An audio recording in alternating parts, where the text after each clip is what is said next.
In today's episode, Rishi and I analyze Peloton, a fitness equipment e-commerce based in New York City. We're going to be sharing some ideas on how Peloton can increase conversion rate and sales by focusing on three areas of opportunity. The first one will map out all the different customer acquisition funnels that Peloton has in order to understand customer behavior and improve customer experience. Second, we'll share some ideas on how they can increase customer motivation by introducing new product images and selling angles.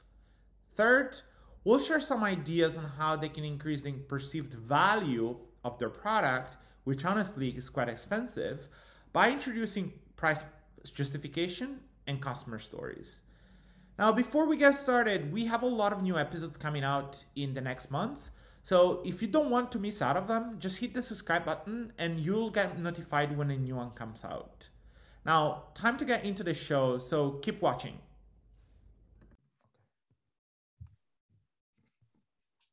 Hey guys, welcome to yet another episode. Excited to have you guys on this journey with us. And what we'll do in this episode is we'll talk about a really, really prominent consumer brand. Just to kind of reiterate a couple of things. First of all, I want to mention up front, please subscribe to the channel, write a comment. I think we've got some really detailed Lorenzo comments coming in. Very, very long comments. And that's really, really good because that tells us that, that there's engagement.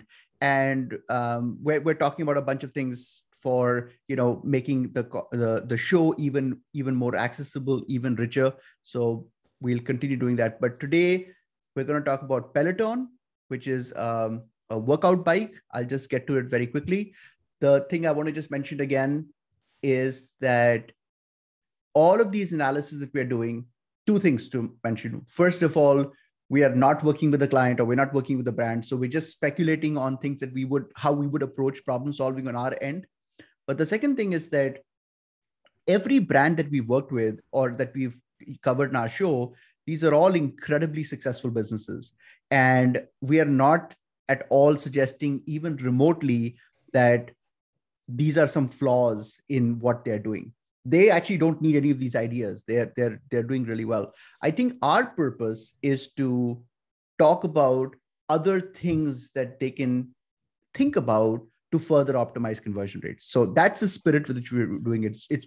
We're basically building up these websites. So I will now talk about, and let me actually see if I can go to my screen. Let's see, how do I got to reduce this. That's right. Okay, so let's talk about this website, Peloton. Lorenzo, can you see my screen? Yep, looks good. Okay.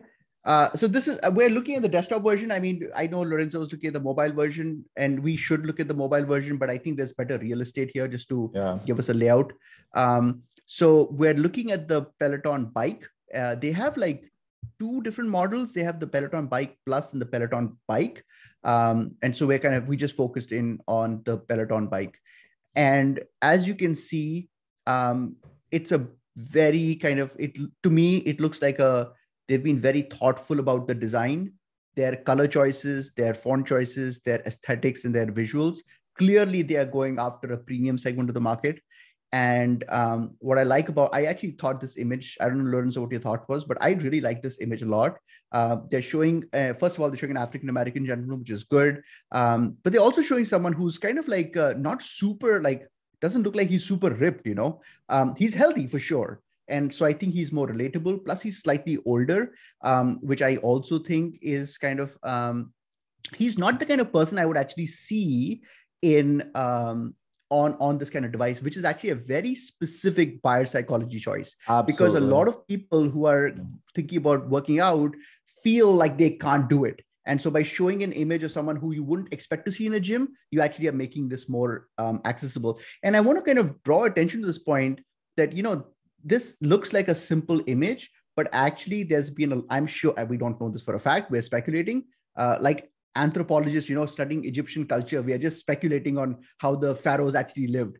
But I'm pretty confident that on their team, they've probably spent 10 hours going through different lifestyle pictures, and they've selected these ones for very specific and intentional reasons. even the sizing of it, like the fact that it's this big compared to the content over here, it's all intentional. So Lorenzo, do you agree, or did you come to a slightly different conclusion? I have a lot to say about the images, but Okay.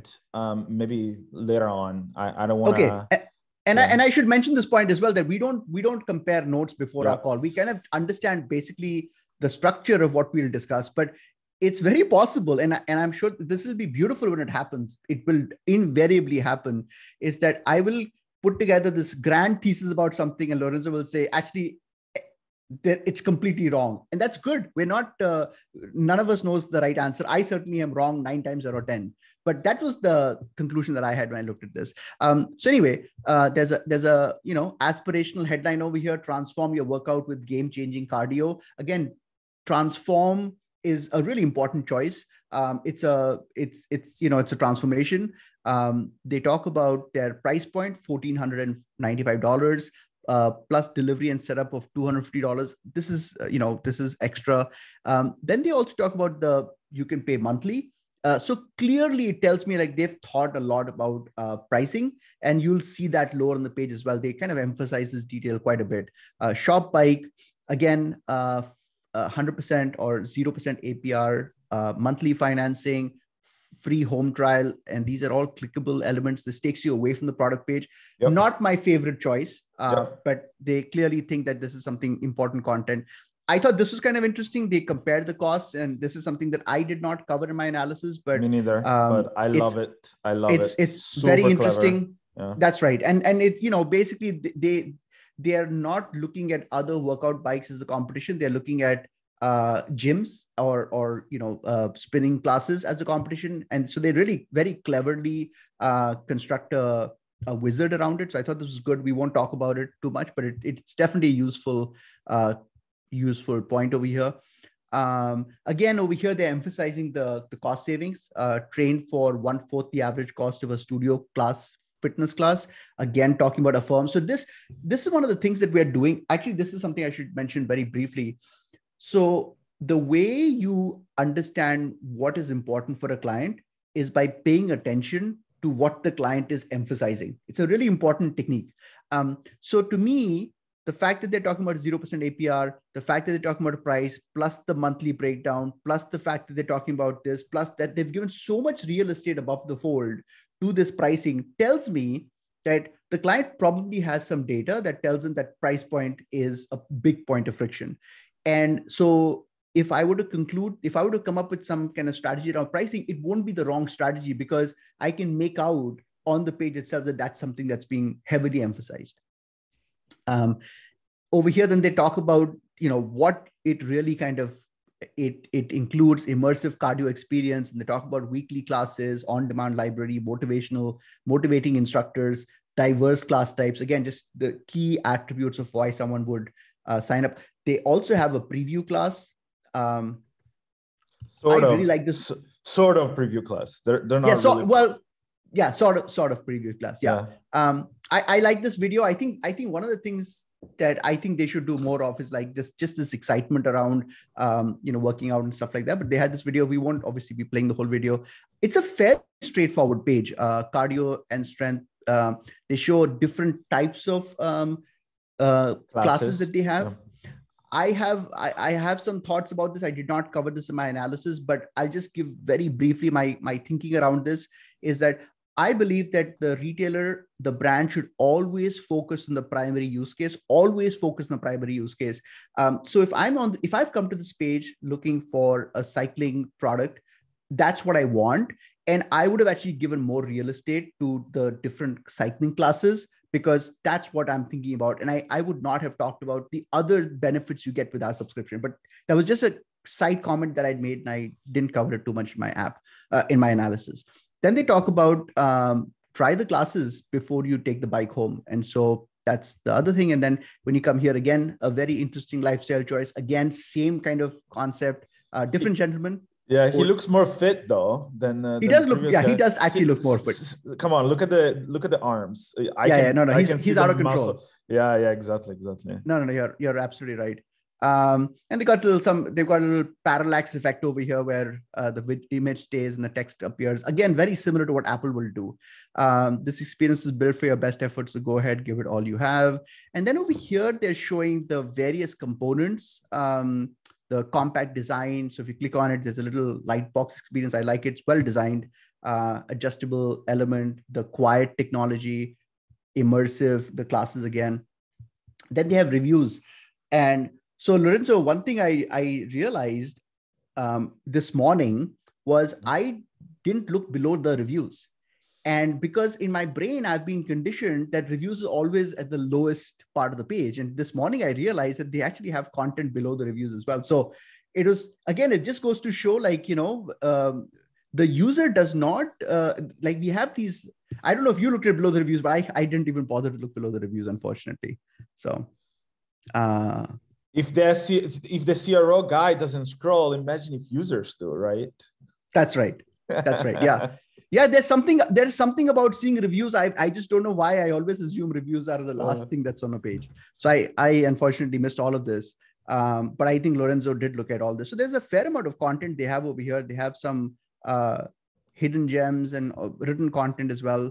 And then they have, another call to action with the email sign up. There's even more. My God, this is a long page. Interesting. So they have this, like, you can see the device in your, it's interesting. See, what's really curious here is that I actually really like this image because it's against the white background and I can really clearly see the bike. And sometimes that gets lost in these lifestyle shots. And so again, this is not what we'll be discussing in great detail, but this is the layout of the page. Lorenzo, now I'm going to at least have you take over the screen so you can talk about maybe the first part. Yep, absolutely. All right. So, tell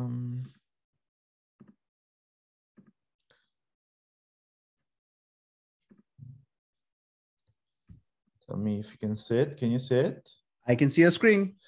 All right, nice. So the first idea I want to talk about is actually not really related around what I would do in order to increase conversion for this business.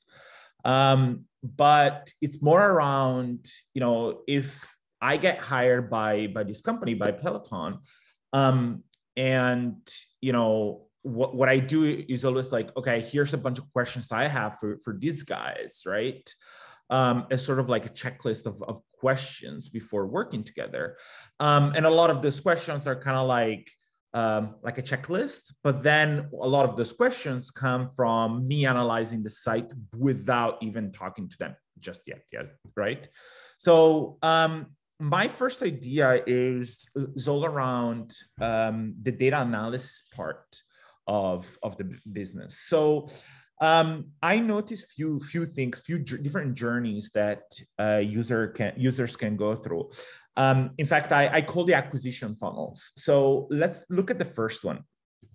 The first one is that the user lands on the site and buys the bike and the app right away. Well, not right away, but maybe the user comes back and so on. But the funnel is that lands on the site and buys the website. The second acquisition channel is the user lands on the website. Instead of buying the bike or the app, they actually book a bike walkthrough in a local showroom. So they have showrooms all over the US and actually Europe. I haven't checked if they have them also, in other parts of the world. So, if you live in New York, they have a location in New York where you can go and experience using the bike, right? So to me, that's a lead generation play, right? User lands and he's not sure if he wants to buy right away. So, the kind of like a step in the middle, between buying and leaving is, well, let's look at the experience in an offline kind of like environment. So, and then finally, after that, if the user has gone to an offline location, after hopefully, buys the bike, right? So I will look at a few things here. Like, what does the funnel look like for this experience, and what are the drop-offs? What are the most converting locations? Maybe there is a location that converts better from lead gen to acquisition. Who are the best converting salespeople at each location, right? Because maybe there is Rishi and Lorenzo at the London location, and Rishi's conversion rate from lead to sales is 100%, and Lorenzo's conversion rate is 20%. Well, Rishi's doing something extremely well. Lorenzo is training. Right? I take out a gun after the demo and I put it on. Yes. The other thought I had is like, okay, there are some people that booked the appointment but don't show up at the appointment, right? I want to understand what happened in that moment, right? Why didn't not show up? Maybe I've done something bad in the experience and I need to improve it. Then I want to survey people that have booked an appointment for the offline location, have showed up, so have done the test, but they never bought, right? I want to understand what's going on there, what happened in the whole experience. Again, the motivations, the anxieties, and so on. And then I want to understand how the offline experience has helped or not helped the user in decision-making process, and how that one can be improved. Because again, we're CRO people, and oftentimes CRO is not just about, actually, in my eyes, CRO is not about conversion rate, but it's about improving a business and growing a business. One thing can you that do me a favor, Lorenzo? Can you open up the browser? Can you open the Peloton tab that you have and just maybe move to the desktop version real quick, just so we can scroll down? Or you can show mobile. Yeah. I just want to actually, because I missed this whole in-store part. Can you just scroll down? I think it's lower on the page, right? Below the reviews, the part that I didn't look at. Is that where you found the in-store option? So I actually found out through reviews mining. Somebody mentioned that they went to the offline. So interesting. It looks like you have a different page than I do, because in your page, scroll up. I'm in the US. Scroll up. Yeah, I don't understand, because this is there. Go up. Yeah, this is no, but there's go up again. Go up more. Find a showroom. Okay, this is the one. This is the one. That's so interesting, because I'll show you. Let me show this. Actually. Well, they have optimized lead. They might be running some tests because they have optimized on the site. Okay. So they have a showroom. So this is the interface you're talking about, right? When you talk about like this is the flow, right? When you talk about the funnel of website to the store. Got it. Correct. So they go in the location and they book like whatever state they're from and the location, and then they book an appointment. They collect my information and so on. I asked this question because I wanted the viewers to be able to understand what the flow looks like. Great. Perfect. Yeah. And one thing here, obviously they have a lot of different locations. Let's talk about US because we analyzed the US site. They have a lot of different locations across, a lot of different states in the US. But if I live, an hour and a half away from the closest location, maybe I don't want to drive all the way there, right? So I think they could even tailor the PDP based on the geolocation and say, okay, if this person is close by a location, maybe we can even test, and this is a test, not like I'm not suggesting to do it, but we can test to add a secondary call to action that pushes people towards booking that location and capturing information as a lead gen play. The other acquisition funnel they got is, I go on the site, I don't buy it, I don't buy the bike, I don't leave my contact information as a lead gen, but I download the Peloton app. There's a 30 days free trial. Can you show that on the page as well? Yeah. Just because they may have forgotten where I pointed that out. Yeah, there is this section higher up. Yeah. Right. Yeah, above this as well. Yeah, right there, below the right there you go. Yeah, so people can click and try the app for 30 days. So it's free for 30 days. So I want to understand that funnel, that acquisition funnel, because it's like, okay, I download the app and then, the next step would be like start using the app. And then after the 30 days, what happens, right? So I would want to understand the drop off there. The next acquisition funnel I laid out is, Okay, fantastic. I've paid for the app, and now I'm using the app without Peloton bike, right? Because I can use the app as well, with any other bike that I have, or I can use the app without a bike because maybe I just want to do like strength training rather than like biking, right? And then, so I would want to understand that funnel as well and see what's going on then in the funnel. And then the next step would be, what happens that all of a sudden I paid for the app and I go from paying the app to buying the bike?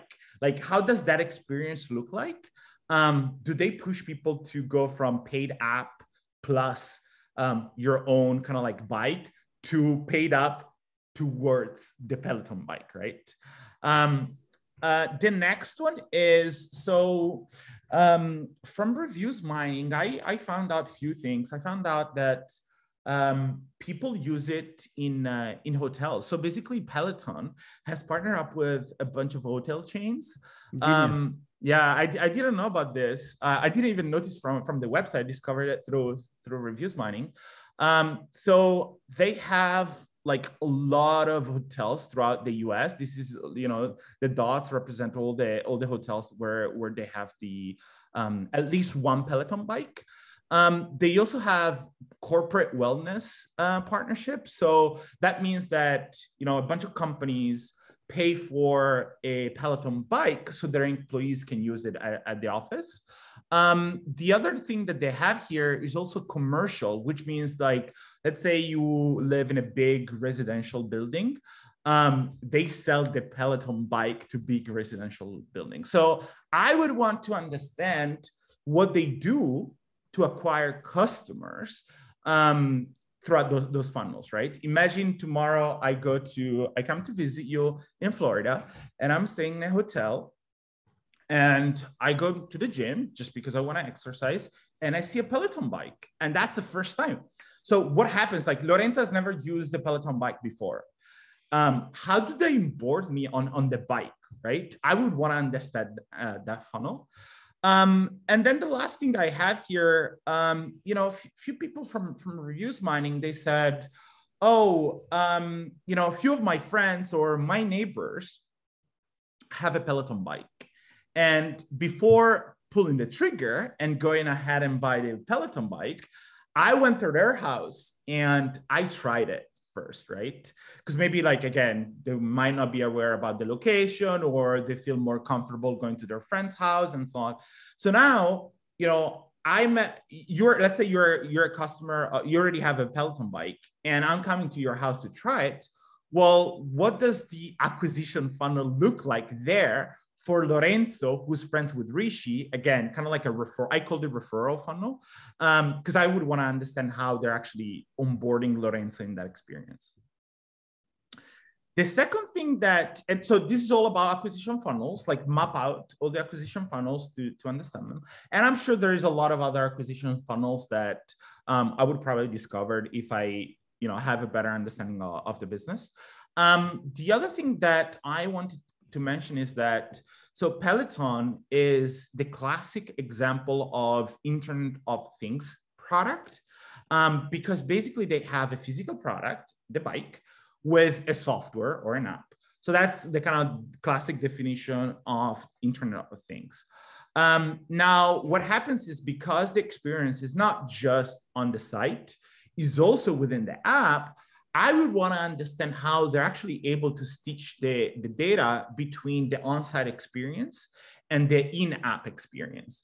So they can tie in acquisition with retention. So here I put like 4 examples of questions that I would want to understand with looking at the data, right? Who are the best churners, the biggest churners? Why do they churn? Where are they coming from? What journey do they take? Again, this is just an example, but there are a lot of more questions that I would want to understand. But just because this product is 2 type of kind of like journeys, acquisition on site and then retention and kind of like usage of the product, I would want to tie it in the data so I can acquire better customers and avoid acquiring bad customers. Yeah, so that's kind of like my first thing. Okay, that's great. It's awesome. Yeah, if you can just go ahead and share maybe my document. Perfect. So again, we haven't exchanged notes, so we don't really know what we were going to explore. But it's interesting because what Lorenzo is describing is very different than how I approach things, and this is why I want to I think it's really useful to get that both perspectives. So what I did actually for idea number one is actually I'm doing something kind of similar to what Lorenzo's approach is, but it's much smaller in scope. So the thing that I want to do first is I want to actually talk to you guys about this idea of dependencies. So I had 4 questions for the client, and I would ask these questions. And then the first question is that, as you noticed lower on the page, we noticed this little call to action that says, see what Peloton classes are like before bringing home the bike. This is potentially it's an important conversion catalyst, but I don't know that. And I don't know if it truly is an important conversion catalyst. I don't want to discard it, and I don't want to overweight it because I don't know. Then after that, another thing that they have is they have this 100 days to discover all of Peloton risk-free. That's also an important conversion catalyst. And then the third one is they have these customer reviews that are on the page. They have 15,000 reviews. So I'm a lazy guy. And what I want to do is and actually, Lorenzo, if you can just click on this video as well. There's a video lower as well. Just on the next page. Just click on that. I want to we'll play maybe 2 minutes of it. And hopefully we can replace the audio as well. I don't hear the audio, but maybe Does the audio work? Not for me, but maybe it's playing. I wonder. There is audio in this, but if it doesn't work, if the audio is not playing, that's fine. If you just play it for like 4 seconds, I just want to show something really interesting. So here, what they're doing is, this is a brand called Field, and they make these cast iron skillets. And they are basically talking about the degree of effort the 2 founders went through and all the precise measurements they did to actually create this cast iron skillet. And I thought this was a really good video. But here's the thing. I want to ask Peloton, do you guys have a similar video that essentially shows the engineering side of how this bike was put together? So those are my 4 questions that I had for the client. Now, why do I care about these questions? I care about them deeply because if the client were to tell me that, Rishi, we've got empirical data, we've got survey data, whatever it is, we've got data that says that 7 out of 10 of our buyers buy it because they've read 15 reviews. That's a really important data point for me, because what I will do is I will then do tracking on the page to see how many people actually scroll down to the review section. And what I would do is, Lorenzo, if you just go back to the live page, actually the Peloton page. Oh, the Peloton. Yeah. Sorry. It's that one. this Perfect. One. This one. And just scroll right all the way to the top. All the way to the top. I just want to make one really quick point over here. So I think it's very important for us when we do conversion optimization to focus in on core big ideas. So if the client were to tell me that, again, just listen to what I'm saying, client tells us that 70% of people that bought because after reading 15 customer reviews. So we have this data. I would actually reverse engineer that as part of the experience. What I would do is that at the top of the page, at some location, somewhere over here, I would actually place a priming statement that says something like, if you really want to understand what makes Peloton special, you owe it to yourself to read at least 15 customer reviews. Because I already know that people who read reviews have a higher propensity of converting, right? So that's the reason why understanding what a conversion catalyst is for a brand is so important, because these brands, Peloton especially, spends millions of dollars on research. So why am I starting from scratch when the client might have that data? So Lorenzo, if you can go back to my document, I want to actually make an even bigger point over here. If you just scroll down now to dependencies. So this is something that's really, really important in my whole approach. So what I do is I send the client these questions, but I do not depend on the client's answer to decide on how I'm going to solve this problem. Basically, I've sent the questions, and if I don't hear back from the client in 2 days, I will just follow my gut instincts on what I think are important conversion catalysts on the page. But this has lots of strategic importance, strategic benefits. Here's the first benefit. The thing that I want to avoid is that ultimately conversion optimized CRO work is essentially any kind of work really is about trusting, about two parties trusting each other.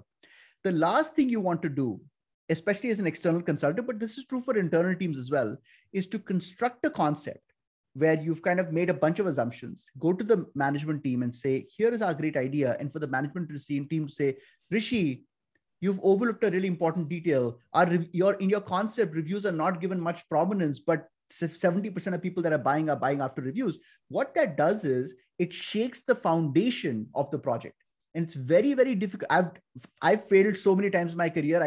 I'm speaking from experience. It's very difficult to then recover that trust with the client, because the client now already knows like these guys kind of make these big mistakes. So the point I want to make over here is that I have these questions for the client, but I'm actually going to continue constructing my concept, assuming that the client does not have the answer. And surprisingly, 9 times out of 10, the client actually doesn't have the answers, but it's always good to ask that question just in case they have it.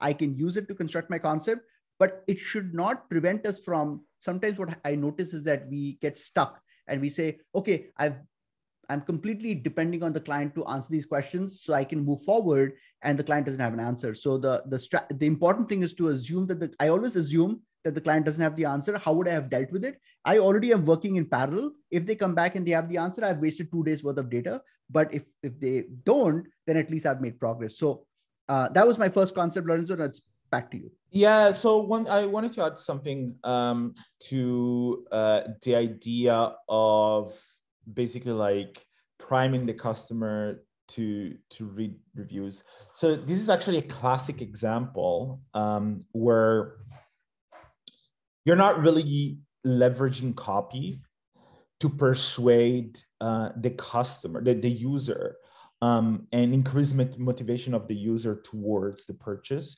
You're actually shifting their behavior, right?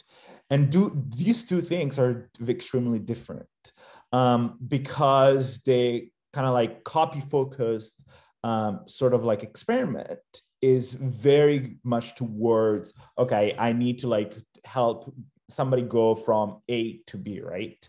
While this one is more about, well, I looked at my data. I know that people that do X, then they're more likely to do Y. So then I need to like double down on the number of people that do X, right? Let's talk about my second idea. So let's go back to, I'm gonna make it mobile view. And I should just mention here again, guys, we might be breaking some of these videos into separate smaller videos potentially. So I just want to remind everyone again, please subscribe to the channel. Please add a comment. Please proceed, Lorenzo. Absolutely. So I want to talk about, again, I just want to remind people that we do not share notes. So the analysis that Rishi does are completely different than mine. So I want to talk about the hero image here because Rishi said that he really likes this image. I agree that they put a lot of thought into picking the right image, blah, blah. But I actually think there's a lot of opportunity to make things, improve things. So I want to talk about one thing so here's in my reviews mining document, just for the people that, are watching this episode for the first time, my approach is very focused on analyzing the reviews that customers of Peloton leave on the site to understand what's going on. What I do is I look at a bunch of reviews, and then I analyze and basically bucket the reviews in different themes. Now, one theme that I want to kind of like to point out, I call it persona, and it's basically like people that mention and self-identify themselves with who they are, basically, right? So there's a few things that are going on here because I think it's quite interesting, right? So, you know, we have some people mentioning, oh, I'm a professional cyclist. Other people are like, well, I'm a mom and I just had a baby and I need to get back into shape, right? Somebody's saying that is overweight. Somebody's saying that he's a runner. And then, you know, another category, which is very relevant to what the mirror image looks like, is I'm an elderly. Obviously, they didn't say I'm old. They just say, oh, you know, I'm 70 years old or 75 years old and so on, or I'm a grandma, right? So what happens is that, first of all, like there's only one image. And to me, that's kind of strange. Also, like the image is also like cut. Like I can't see the whole body of the person. I can't see the bike at all. When I click on the image, I actually go in a comparison table between bike and bike plus. And I'm like, why are they doing this? Like, if I'm clicking on an image, I want to see, maybe I want to zoom into the image, right? So what I'm suggesting here is that, oh, there's another thing. Let's go into the anxiety. So in the anxiety tab, there is one that, there's this theme, you know, it's kind of like here, I kind of like put together all the list of like anxieties that people mentioned that they went through before purchasing. And, you know, again, this is organic. I'm not asking a question to the customers because I don't have access to the customer. They just said this organically, right? So, you know, this percentage of 7% might be even higher if we ask that information to customers, right? So there's only 2 people here that said it's only used by fit people and I'm out of shape, right? So now all of a sudden, what I'm saying here is like all of a sudden somebody that might not be out of shape sees a photo of this guy who looks pretty in shape, I would say, definitely less in shape than the other guy, and says, well, maybe this product, maybe I'm like, you know, overweight, maybe like 50 pounds overweight. Maybe this product is just for people that are in a good fit, right? So what I'm suggesting here is to add additional images that showcase different type of personas that you know, we identified in the research. The other thing I had is like, especially because it's $1,500 bike, right? So you know, the image plays a huge role into this. If I scroll down towards kind of halfway through the page, I want to show something. So they actually have a section all dedicated to a little bit more details about the bike. So there's a few things around this, which is, first of all, it's kind of like towards the middle of the page. So question number 1 that I have is, well, how many people actually see this part, right? And again, we're talking about $1,500 bike. So, you know, I would want to understand like, okay, little details about the bike, right? The other section here shows, again, you know, what that part of the bike is. And so what I would do, instead of like putting it all the way down here, I would actually show, again, photos of the bike in details, being able to like zoom in into every single detail. Because maybe somebody's like, well, actually somebody mentioned it in the reviews mining. Well, I'm overweight. I wonder if, you know, this bike is going to be comfortable for my weight, right? So again, I would want to test adding a bunch of images that are more tailored to different personas that Peloton has. Yeah, I think that's great. I totally agree. And you know, this is why it's really important to work independently, because if you start brainstorming very quickly, then, or very early in the process, then you start to develop groupthink. Yep. And so because I worked on it independently and Lorenzo looked at it differently, I actually am able to now appreciate some of the things that he's bringing up in this analysis. And you want these kind of varieties in ideas. And so this is great. I think this is very useful. Cool. Should we talk about your idea number 2? Yeah, let's go for it. All right. So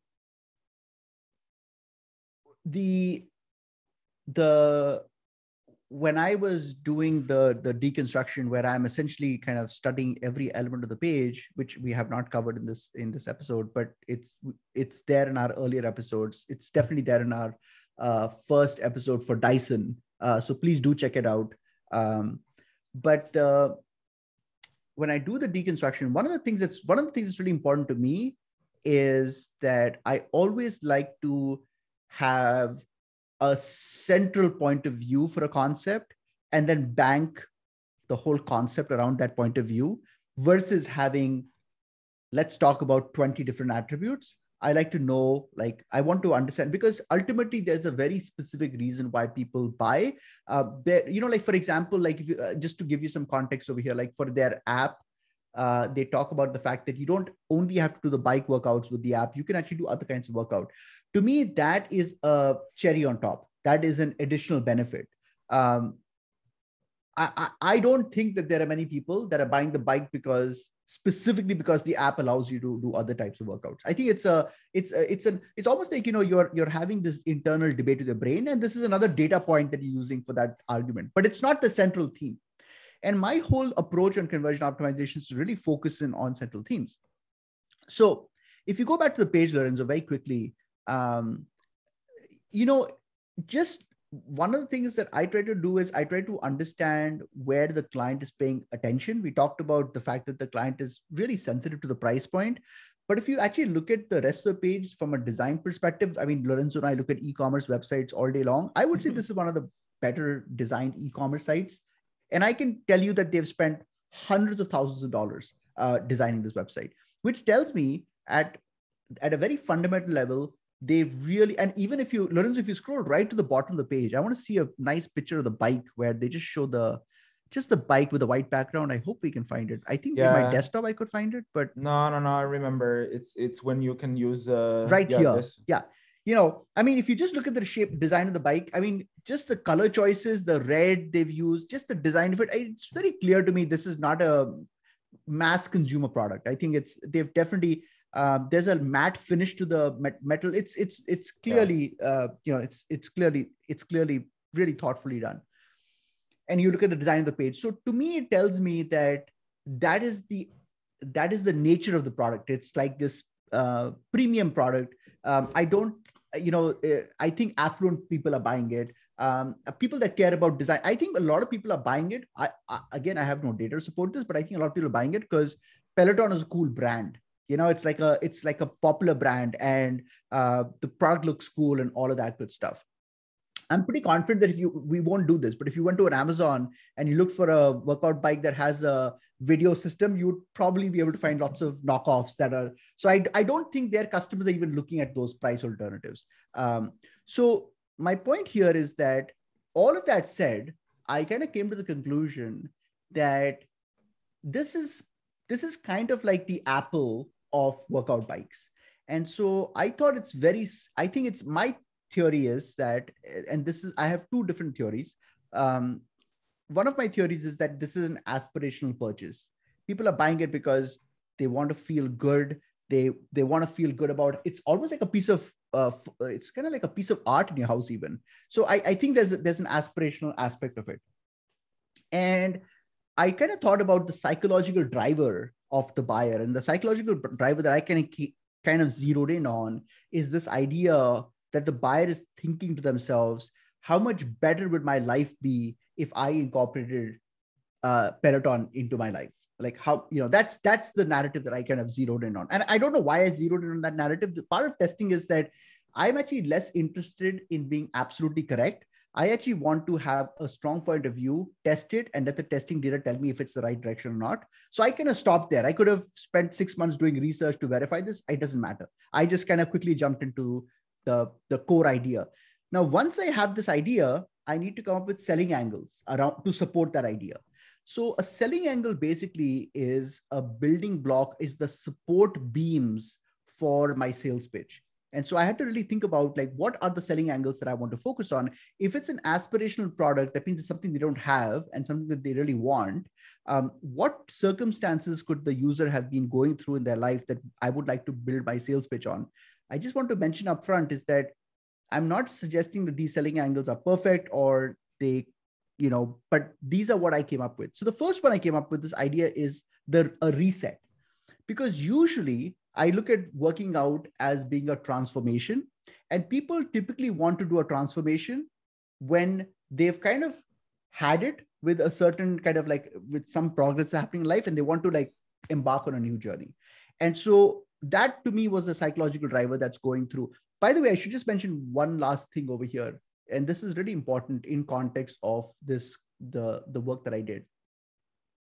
So Peloton, and this is a very, very important point. Peloton, I can guarantee you, I have no evidence for this, but I can guarantee you that 98.7% of people that come to the Peloton product page have seen Peloton several times in the past. Almost 0% of people would be saying like, oh, I've never seen this before. They've seen the commercials, they've seen the website probably, because I think people probably have a long buying cycle with this product. So what that means is that there is already familiarity with the brand, with what the product does. And they still haven't bought it, right? So if they're coming back, even though they're familiar with it, clearly it's an aspirational thing. So this whole idea of a reset is what I want to kind of focus on. And so the idea here is, this is the copy I came up with. It's just very raw copy. It says, we know what's right. We know what we should be doing. And yet change is so hard. I'm kind of acknowledging that change is a very hard thing to solve for. Empathy, you're being empathetic right there. That's right. A million little things hold us back. You aren't alone. Again, I'm empathizing with the buyer. Yeah. But we do have the capacity to change. It's in us. Hope. Now, there's a very... Hope, right? Go ahead. You're giving hope right there, right? I'm giving hope. But there's a very important point over here. If you notice that I didn't end by saying, buy Peloton. And this is a very important choice. We want the reader to be able to draw that. It's very obvious that we want you to buy Peloton, but I don't want to say that, because the moment I say it, it comes across as a marketing slogan. If I stop saying that, if you look at Nike, when they say just do it, what they're basically saying is just do it and buy Nike. But they don't say that, and we draw that conclusion ourselves. So that's the idea behind it. So the first selling angle is this idea of a reset. The second selling angle, and I'll just kind of go through my selling angles very quickly, is non-boring hope workout, because I'm assuming that a lot of people that are buying this bike have, obviously this bike is for working out at home. And so I want to kind of really emphasize the idea of non-boring. And so basically what I'm doing is in this selling angle, I'm actually going to be talking about the science of gamification, because it's all about motivation. So I'm going to talk to the buyer about like the research. I'm sure Peloton has lots of research on this topic of how they keep their subscribers motivated to continue working out, because a lot of times that's something that we don't have, right? Something like one of the reasons why I would like to join a class like this is because I want to keep my motivation. So a reset was one angle, but this is a continuation of that motivation. And that's something that would be very attractive for the buyer. If you just scroll down, Lorenzo, just a little 1 second. I want to add something, because again, I want to remind the people that Rishi and I do not share notes. So it's very important. But one thing that I wanted to kind of like show you related to what you just said is that we're wanting to understand the benefits and the results that people are getting from Peloton, right? And a big percentage of people, like 25% and 42 absolute numbers, said the instructors motivate me, right? So it goes back to what you just said around the motivation. They have a lot of kind of like gamification. I took a look at it. People mentioned that in the reviews mining as well. But I 100% agree there with that selling angle of we need to motivate people towards like keep on engaging with the product, right? Excellent. Yeah. Um, then the next one is I'm talking about sweating the small details. So here, one of my go-to moves, if I was like in WWE, that wrestling thing, this would be my go-to move, is to demonstrate expertise. I always do that for all clients. So here, I'd like to talk about how this bike is so much more than just a bike, because I want to actually distance myself from other workout bikes. How it's about precision manufacturing. Because it's a premium product, how that's what leads to a near silent belt drive. I want to dramatize this near silent belt drive. I want to talk about the material of the seat, because sitting, the most important component of a bike is the damn seat, and they don't talk about it at all. And I would really talk about the materials, the R&D that went around it. I would show all the prototypes that we went for. So I would kind of show a picture of like seat prototypes, and and then I would talk about the HD touchscreen. So the whole purpose of this selling angle is to really just talking about like just the small details that go into the bike. And then the final one is this idea of staying motivated. So here we talk about the community. And actually, I just looked at Lorenzo's reviews finder. And so again, we did not share notes. We've come to similar conclusions. We typically come to very similar conclusions, but that was my second idea. And I'll hand it back to the main guy again. Yeah, absolutely. So let's talk about my third idea. So again, reminding everyone to subscribe and write comments. Yep. So my third idea was all around skepticism and lack of trust that people might have. So let's go into my reviews mining document in the anxiety section. So I would kind of like, review with you guys different themes of anxieties that pop up in the reviews mining. Product is too expensive. Again, this is a theme that always comes up in a lot of research that I do, but this one, especially for Peloton, considering the price, makes sense. Will I use it? So this is more like, okay, fantastic. I'm gonna buy it. I'm excited, but I feel like for $1,500, what if I don't use it? Especially because using it means that you have to make an effort, right? You're not using your iPhone that you're using every day and it's fun using it, right? This is an effort that people have to make. Why do I have to pay for the membership? Like, I'm already dropping $1,500. What the hell should I pay for the membership? And then in general, people, there was a lot of, this language was actually quite common. The word skeptical. I was skeptical. Some people mentioning, oh, I just thought it was a big hype. Kind of like what you said earlier around, I'm sure people have heard about Peloton before through, social media, ads on TV, blah, blah.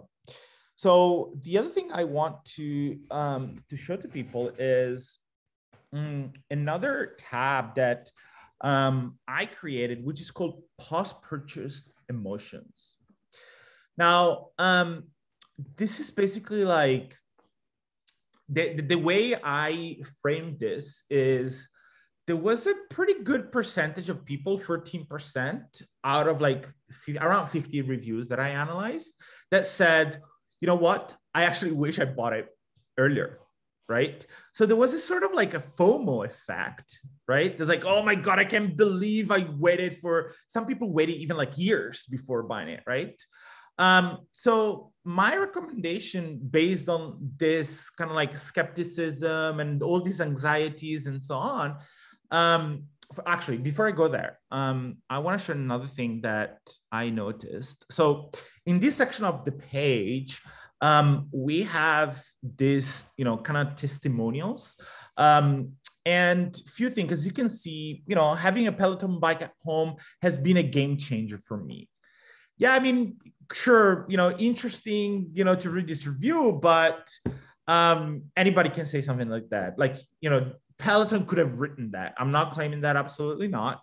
And then Christine K, who's Christine K? Like, I think they could make this testimonial, 100x much better, right? So, or, for the skeptical people right below this Christine K thing, they could have said, this is just one of 15,000 reviews, right? yep, that's a great idea. That's an implied kind of like a message right there. Also, the others are kind of like, there's also a class. Okay, this one is a little bit more kind of like I would say a little bit better. But again, just mentioning like the name of the person and the initial of the last name. So I think here there's actually a big opportunity to lower this skepticism and these anxieties around the price, the fact that, oh, will I use it? By actually creating a whole testimonial page. And the way I would do in this testimonial page is I would focus on stories. You were talking about transformations earlier, right? How Lorenzo was able to go from X to Z, and maybe Lorenzo has never worked out in his life before. With Peloton now, he actually enjoys working out. But there's one more thing that I wanted to show you guys. So here, I actually use a tool called Href that basically tells you a bunch of keywords that people Google. And there's one in particular that I thought it was quite interesting, which is Peloton before and after. People want to see photos of before and after. That's a big search volume too. Exactly. 6,000. And that's just the US. That's just in the US. Then look at this. There's also like kind of like a similar keywords to before and after. 80-day Peloton before and after. So now they want to see the transformation within a time frame, right? Then look at this one. I just want to see the legs transformation. So my point is that they have a big opportunity here to tailor a big, they also have, before I say that, they also have a sort of like a story section towards the end of the website. Let me towards the end of the page. Yeah, so they have this member stories section. The problem is that at the end of the page, so I bet not a lot of people see it. That if I click through it, this is like almost like a blog post. Where they like, I don't want to look at like all this content. There's not a lot of like kind of like storytelling. You can make a video where you can, oh my God, I was struggling so much, after my pregnancy, I was still overweight, blah, blah. So my point here is that there's an opportunity, big opportunities to talk more about the journey and the transformation that a lot of these customers have gone through. You can even segment it at the jobs to be done level, right? So you have the mom that has gone through that journey. Then you have got the 70 years old person that has gone through this journey. So now all of a sudden, if you're Lorenzo Carreri and, your use case is, well, my gym is too far away. I don't want to go work out. And I'm hiring Peloton. I'm buying Peloton because I want to have my gym in my home. Now I can pick and choose other testimonials that speak to my need, right? So again, add a little bit more social proof to the page, just to increase motivation and show people that they got results from Peloton. I love it. Yeah. All right. So I'm going to go to the third idea. And again, subscribe to the channel, send us comments. And so the third idea, again, you will find out as you kind of go through each episode, you'll find out that I'm actually focusing on the same things over and over again. This is very much by design, by the way. The idea of conversion optimization, there are only few key, if you really think about in business, this is a classic example that's used in business. If you are a service provider or you're selling something, there are only two reasons why consumers buy or companies buy, right? Either to make more money or to save costs. It's just two things, right? So all businesses are variations of that same theme. So when I think about conversion optimization, I'm not interested in winning a variety award for having thought about 50 conversion ideas. It's meaningless. I want to focus in on the things that matter. So as you saw with my second idea, I was really focusing on expertise. And this is something I test for all of my clients. One of the other things I like to test with all of my clients is price justification. And really, really matters for Peloton, by the way. It's a $1,500 product. But this is what's interesting. I want to draw a contrast between idea number 3 and idea number 2, because it's a very interesting dilemma they're in. Idea number 2, we are positioning ourselves as an aspirational brand. One of the things that I think Apple does really well is they actually don't talk too much about price justification, because they are so strongly in the aspirational side. We do the justification ourselves. And so the challenge becomes that you cannot combine these two ideas as one test treatment. You could, it's not a problem, but you can't dramatize both of them. You can't say that, we are the super premium brand and then also say, this is great value for money, because it doesn't seem to jive too well. So what I've suggested over here is that I'm not saying that we shouldn't, because the main page has certain degree of price justification. So for idea number 2, I would really play up the aspirational side of it, but that doesn't mean that I would remove anything that talks about pricing, but I won't add to it. I won't over dramatize that point, because I want that idea to exist by itself. For this idea, I'm going the completely opposite direction, where I won't amp up the aspirational side, but I'm going to really focus in on the price justification. So I'll show you what I've done over here. It's if you just scroll down, Lorenzo, a little bit. So if actually go to the live page first. Let's go to the live page real quick, because I want to kind of just I want to just talk about something, which is that, again, this is something I use over and over again. So if you scroll down just a little bit, Lorenzo, just a little bit. Okay, so there are two areas over here where they mention price. There's $14.95, and then they have this pay monthly option, which is basically like a buy now, pay later kind of scheme, $45 a month. Here's my speculation. So if I had to choose the location where I would show my price justification between the $14.95 and $45 a month, I picked the $45 a month. You know why? Because you can't go lower than 45. So anyone who's focusing on the 45 a month has looked at $45.95 and said, this is too much money.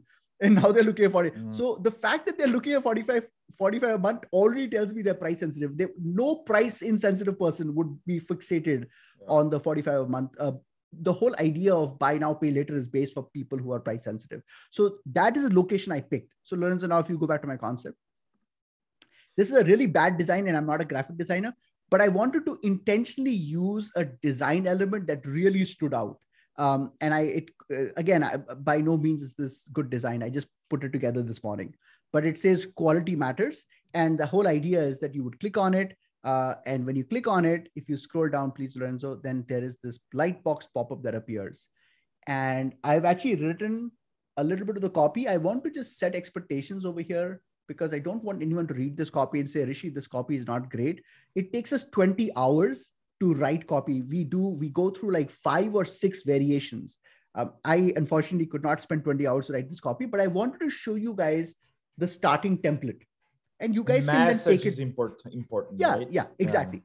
Exactly. So the headline says quality matters. So I like to always use, there's a technique I learned from, I think it's like, I forget who I learned from. This is like 15, 20 years ago, a really famous person, but he talked about this idea of a scent trail, where the thing that brings the person to something, you need to reflect that back. So if the call to action says quality matters, I want my headline to reflect that quality matters. So it says quality matters again, but now in parentheses it says it may be the only thing that matters. Again, I'm dramatizing that point.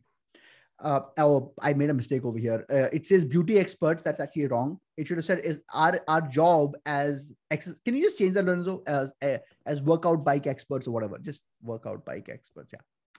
Again, not final copy, but it says our job as workout bike experts is to create masks, create a bike, change that. I'm actually just using there's a little template that I'm using, but and this is how you should write copy, by the way, guys. Anyone out there who's saying a good copywriter starts from blank canvas, you're an idiot, because the whole idea is to actually start from a point and then further improve it.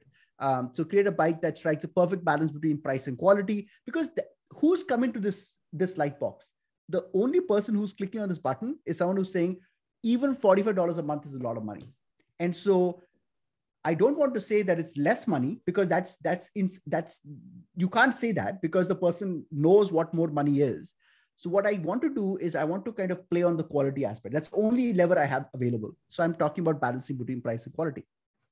So then it says we wanted a model that wasn't too expensive, but also didn't compromise the quality. Because the one thing that the consumer is not willing to compromise on is quality. So I'm playing that game. It's a delicate but important balance.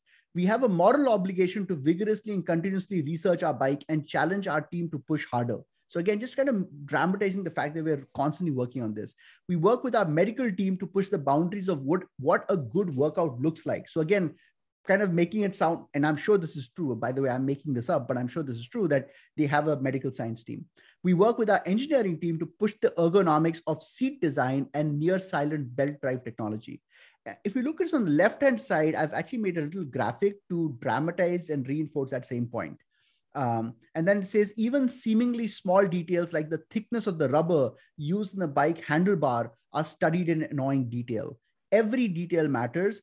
What's the point of selling something you love for only 12 months? And then below that, I'm saying, please let us know if this content was helpful. Yes, no. So we have feedback.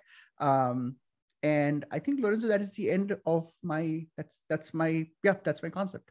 Cool. Yeah, I love this. Like, this grabs the attention and truly visualize exactly the point. So you always want copy and visual to kind of like, get married together. That's right. And like with any test concept, if you just scroll up, Lorenzo, one of the things that I think CROs make a mistake with is that if I were to run this as a test, and let's say this test were to underperform, there are two components of this test. One is how many people actually clicked on that call to action. And then it is how many people converted after clicking the call to action. So if the test failed, then I would look at how many people clicked on that quality matters button. And if that click rate is 4%, I would redesign the button, or maybe I would mention the button at few other locations because not enough people are actually seeing it. So I just wanted to mention that one last point that, don't just look at the test result and conclude that, oh, price is not a point of friction. We've talked about it before. Price is the biggest point of friction, no matter what the scenario. Yeah, in fact, one of the best things you can do before running an A/B test is actually start tracking micro KPI, micro conversions, whatever you want to call them. Because once the test is cooked, once the test is over, you want to understand what you have done, what kind of change you have done in the page. If people even saw that page, if people even saw that change, and also how other things throughout, in this example, the product page have changed based on the change you have made, right? So, because it's a learning experience. We always want to understand more and set up like event tracking on clicks or other type of behavioral tracking is super useful. Do we have more of yours? Or are we done? We're done. Wonderful. We're done. Excellent. Well, this was yet another interesting episode, and I hope all of you guys got value from it. We look forward to showing our next episode next week. Ciao. Thank you.